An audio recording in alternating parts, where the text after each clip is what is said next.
Here is a question. Read it carefully and think about the answer. Let us solve it step by step. Let us first understand the key concept here.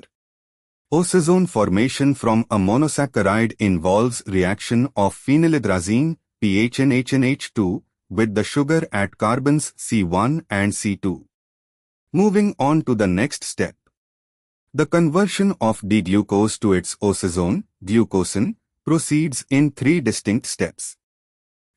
First equivalent of PHNHNH2 reacts with the aldehyde at C1 to form a phenylhydrazine, PHNHN is equal to CH, releasing water.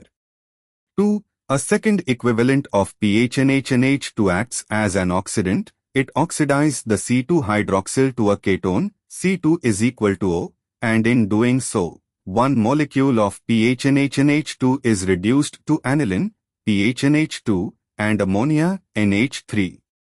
This second equivalent is consumed, destroyed in the oxidation step, and does not appear in the final product.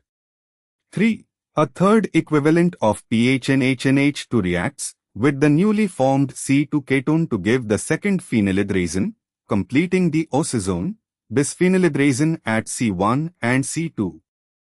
Moving on to the next step. First equivalent forms hydrazone at C1. Second equivalent oxidize C2 or to C2 is equal to O. This equivalent is consumed as a reducing agent oxidant and is broken down to aniline plus NH3. Third equivalent forms hydrazone at C2. Total is equal to 3 equivalents of phenylhydrazine required. And for the final step, A. 2 insufficient only accounts for the 2 hydrazone forming steps but ignores the oxidation step. C. 4 and D. 5, more than necessary, the reaction only requires exactly 3 equivalents. Therefore, the correct answer is B. Therefore, the correct answer is option B.